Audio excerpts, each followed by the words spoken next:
Open టాక్కి స్వాగతం.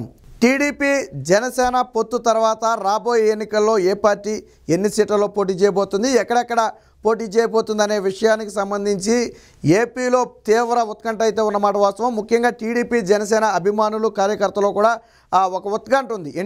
మాకు ఎన్ని సీట్లు ఇస్తున్నారు, ఎన్ని సీట్లు మేము పోటీ చేయబోతున్నాం, ఏ సీట్లు ఇస్తున్నారని ఒక ఉత్కంఠ అయితే ఉంది. సరే, ఇప్పటివరకు అనేక మంది ఊహాగానాలు ఉన్న నేపథ్యంలో కొన్ని సీట్లు వీళ్ళకి వస్తాయి, కొన్ని సీట్లు వాళ్ళకి వస్తాయని ఎవరికారు సొంతగా ఊహాగానాలు. బట్ అధికారికంగా ఇప్పటివరకు కేవలం టీడీపీ 2 సీట్లు, జనసేన 2 సీట్లు మాత్రమే ప్రకటించడం జరిగింది. బట్ నిన్న ఉండవల్లిలోని చంద్రబాబు గారి నివాసంలో పవన్ కళ్యాణ్ అయితే 2 సార్లు భేటీ అయ్యారు. దాదాపుగా 3 గంటలకు పైగా దీని మీద సుదీర్ఘ చర్చలు జరపడం జరిగింది. దాదాపుగా సీట్ల విషయంలో ఒక కొలిక్కి వచ్చినట్టుగా తెలుస్తుంది. అంటే ఒక అంచనా రమారమిగా ఒక అంచనాకైతే వచ్చినట్టుగా తెలుస్తుంది. ఇరువురు కూడా ఆ సీట్ల విషయంలో ఒక ఫిగర్కు అంగీకారం తెలిపినట్టుగా తెలుస్తుంది. కొన్ని వార్తాపత్రికల కథనాల ప్రకారం దాదాపుగా 30 సీట్లు అయితే జనసేనకి ఇచ్చినట్టుగా తెలుస్తుంది. అది పూర్తిగా 30 అని నేనైతే చెప్పడం లేదు. బట్ కొన్ని వార్తాపత్రికల కథనాల ప్రకారం దాదాపుగా 30 సీట్లకు వీరిరువురు 30కి 1-2 అటు ఇటు అవ్వచ్చు. ఇరువురు కూడా అంగీకారం తెలిపినట్టుగా అయితే తెలిసింది. నిన్న ప్రధాన చర్చలో ఈ ఎన్ని సీట్లు అనే దాని మీదే ఒక నిర్ణయానికి వచ్చారు. ఆ తరువాత ఎక్కడ తీసుకోవాలి, అందులో ఎవరెవరు పోటీ చేయాలి, అంటే జనసేన నుంచి పోటీ చేసే అభ్యర్థులు ఎవరు ఆయా స్థానాల్లో అనే విషయాల మీద కూడా నిన్న చర్చ అయితే వచ్చింది. ఇక్కడ 30 సీట్లు అని మనం ఎందుకు అనాల్సి వస్తుందంటే నిన్న పవన్ కళ్యాణ్ కూడా కొంచెం మాట్లాడటం జరిగింది. ఆ వ్యాఖ్యలను కూడా మనం ఒకసారి పరిగణలో తీసుకుంటే దాదాపుగా ఇది నిజమేనేమో అనే అనుమానం కలుగుతుంది. ఎందుకంటే ఎన్ని సీట్లలో పోటీ చేసామనేది కాదు, గెలిచే సీట్లలో పోటీ చేశామా లేదా అనేదే ముఖ్యం. జనసేన గెలిచే సీట్లలోనే పోటీ చేస్తుంది కాబట్టి మీరు అది చూడాలి కానీ ఎన్ని సీట్లు అనేది చూడకూడదని చెప్పి నిన్న పవన్ కళ్యాణ్ ఆ జనసేన నేతలని కార్యకర్తలను ఉద్దేశించి వ్యాఖ్యానించడం జరిగింది.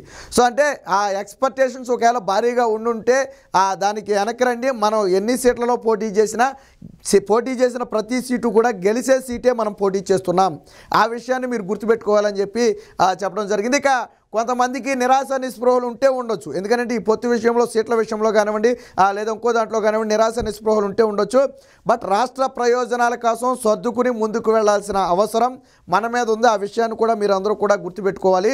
కొంచెం మీకు పొత్తు కానివ్వండి లేదా సీట్లు కానివ్వండి మీకు కొంచెం కష్టంగా ఉండొచ్చు లేదా కొంచెం నిరాశ కలిగించవచ్చు. కానీ మనం దేనికోసం పోరాడుతున్నామంటే రాష్ట్ర ప్రయోజనాల కోసం పోరాడుతున్నాం. ఈ అరాచక ప్రభుత్వాన్ని దింపడం కోసం పోరాడుతున్నాం. కాబట్టి మీకు కొంచెం కష్టమైనా మనం కలిసి ముందుకెళ్ళాలి, తప్పదని చెప్పి నిన్న ఆ జనసేన నేతలను ఉద్దేశించి అయితే పవన్ కళ్యాణ్ మాట్లాడటం జరిగింది.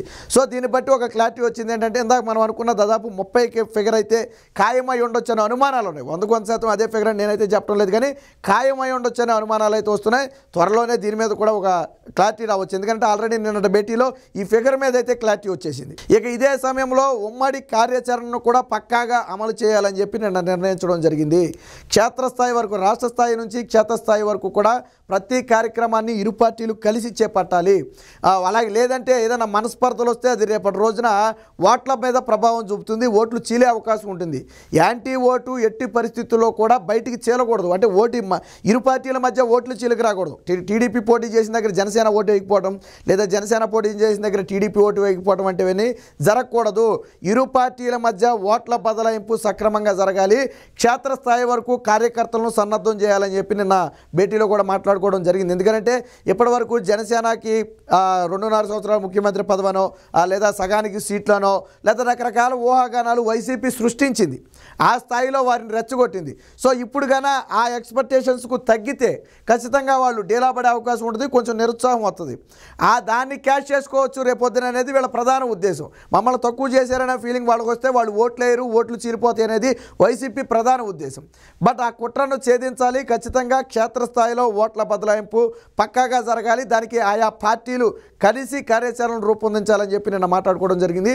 ఇక అన్నీ కుదిరితే వచ్చే వారం 10 రోజుల్లో మొదటి విడత లిస్టుని ప్రకటించడంతో పాటు ఒక బహిరంగ సభను కూడా ఇరువురు కలిసి ఉమ్మడి బహిరంగ సభను ఏర్పాటు చేయాలని చెప్పి నిర్ణయం తీసుకోవడం జరిగింది. ముందుగా ఆ ఉమ్మడి మేనిఫెస్టో, ఇరు పార్టీలు కలిసి ఉమ్మడి మేనిఫెస్టోని ప్రకటించిన అనంతరం ప్రకటించిన ఒక వారంలోనే ఉభయ గోదావరి జిల్లాల్లో ఎక్కడో ఒక చోట భారీ బహిరంగ సభను ఏర్పాటు చేసి క్షేత్రస్థాయిలో కార్యకర్తలు నాయకులకు కూడా ఒక గట్టి సందేశాన్ని పంపాలని చెప్పి నిన్న అధ్యక్షులైనటువంటి చంద్రబాబు అలాగే పవన్ కళ్యాణ్ కూడా నిర్ణయించినట్టుగా జరిగింది. ఇప్పటికే అనేక దఫాలుగా దీనికి సంబంధించి మీటింగులు జరుగుతూనే ఉన్నాయి. ఈ మీటింగ్ ఏమి కొత్త కాదు, అలాగే ఇక్కడితో ఆగిపోయేది కాదు, భవిష్యత్తులో కూడా జరుగుతాయి. అయితే నిన్న పవన్ కళ్యాణ్ కూడా సెల్ఫ్ డ్రైవింగ్ చేసుకుంటూ ఒక్కరే కారు వేసుకుని వచ్చినట్టుగా కూడా మనకు తెలుస్తుంది. ఎందుకంటే వచ్చే సమయంలో విజువల్స్లో పవన్ కళ్యాణ్ ఉన్నారు, మధ్యలో ఆగి ఎవరో ఒక దివ్యాంగుడు వినతి పత్రం ఇస్తే తీసుకోవడం కూడా జరిగింది. సో నిన్న పవన్ కళ్యాణ్ ఒక్కడే సెల్ఫ్ డ్రైవింగ్ చేసుకుంటూ చంద్రబాబు గారి నివాసాన్ని రావడం, అది కూడా 2 సార్లు. సాధారణంగా ఎప్పుడైనా ఒకసారి గంటన్నర భేటీ తర్వాత రెండోసారి కలిసిన ఘటనలు ఇంతకు ముందు ఎప్పుడు లేవు. బట్ నిన్న 2వసారి కూడా రాత్రి 9:30 గంటల సమయంలో కూడా పవన్ కళ్యాణ్ చంద్రబాబు గారి ఇంటికి వెళ్ళడం జరిగింది. ఎందుకంటే ఆల్రెడీ మధ్యాహ్నం చర్చించిన అంశాలను జనసేన అధినేత వాళ్ళ నాయకులతో కూడా చర్చించి వివరించి ఆ తర్వాత వారి నుంచి మళ్ళీ ఏదైనా సూచనలు సలహాలు ఉంటే, మార్పులు చేర్పులు ఉంటే దానికోసం మాట్లాడటానికి మళ్ళీ ఇటు వచ్చినట్టుగా తెలిసింది. ఇదే సమయంలో చంద్రబాబు గారు కూడా మధ్యాహ్నం పవన్ కళ్యాణ్తో ఏం మాట్లాడారనే దాని మీద కొంతమంది కీలక నేతలతో చర్చించినట్టుగా కూడా తెలిసింది. 2వసారి కూడా దీనికి సంబంధించి ఏదైనా నేతల నుంచి వచ్చిన అభ్యంతరాలను మరొకసారి 9:30 గంటల సమయంలో కూడా చర్చించుకున్నట్టు తెలిసింది. విందు కూడా నిన్న చంద్రబాబు గారి ఇంట్లోనే పవన్ కళ్యాణ్ చేసినట్టుగా తెలిసింది. సో ఏది ఏమైనప్పటికీ ఇరు పార్టీలు కలిసి ముందుకు వెళ్లాలని బలంగా నిశ్చయించుకున్నాయి. ఎన్ని సీట్లు అనే దాని మీద కూడా ఒక క్లారిటీకి అయితే రావడం జరిగింది. అలాగే దాదాపుగా ఎక్కడెక్కడ అనే దాని మీద కూడా 1/3 వంతులు అయితే క్లారిటీగా అయితే వచ్చింది. కొన్ని సీట్ల విషయంలో ఎవరు పోటీ అనే దాని మీద కొంచెం సందిగ్ధత ఉంది. ఇదే సమయంలో మనం మొదటగా చెప్పుకున్నట్టు ఉభయ గోదావరి జిల్లాలో ప్రధానంగా ఉమ్మడి ఈస్ట్ వెస్ట్ గోదావరిలో జనసేన ఎక్కువ సీట్లు తీసుకునే అవకాశం ఉంది. ఇక పవన్ కళ్యాణ్ కూడా ఎక్కడి నుంచి పోటీ చేస్తారనే దాని మీద ఒక ప్రశ్న అయితే బలంగా ఉంది. మరి గతంలో 2 చోట్ల నుంచి పోటీ చేశారు, బట్ ఈసారి మరి కేవలం భీమవరం నుంచే పోటీ చేస్తారా ఏంటి అనే దాని మీద ఒక స్పష్టత అయితే ఉంది. దీనికి సంబంధించి కూడా చర్చ జరిగినట్టుగా తెలిసింది. ఇక ఇదే సమయంలో టీడీపీ జనసేన నేతలు కలిసి ప్రకటించాల్సిన ఉమ్మడి మేనిఫెస్టో మీద కూడా చర్చలు జరిగింది. ఎందుకంటే ఎన్నికలకు కీలకం మేనిఫెస్టో. ఎవరికారు విరిగా మేనిఫెస్టో ప్రకటిస్తే ప్రజలు కూడా గందరగోళానికి గురే అవకాశం ఉంది.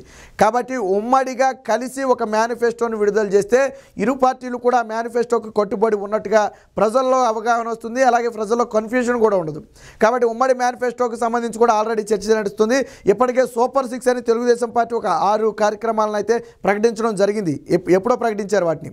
సో ఇప్పుడు జనసేన అంశాలను కూడా తీసుకుని ఒక పూర్తి స్థాయి మేనిఫెస్టోను అయితే విడుదల చేసి త్వరలోనే విడుదల చేసి ప్రజల్లోకి వెళ్ళాలని చెప్పి భావిస్తున్నట్టుగా తెలిసింది. దానికి సంబంధించి అవసరమైతే ఒక కమిటీని ఏర్పాటు చేసి ఇరు పార్టీలకు సంబంధించి ఒక కమిటీని ఏర్పాటు చేసి ఆ సూచనలు సలహాలు ఏమైనా తీసుకుని ఫైనల్ మేనిఫెస్టోను విడుదల చేయాలని చెప్పి భావిస్తున్నట్టుగా కూడా తెలిసింది.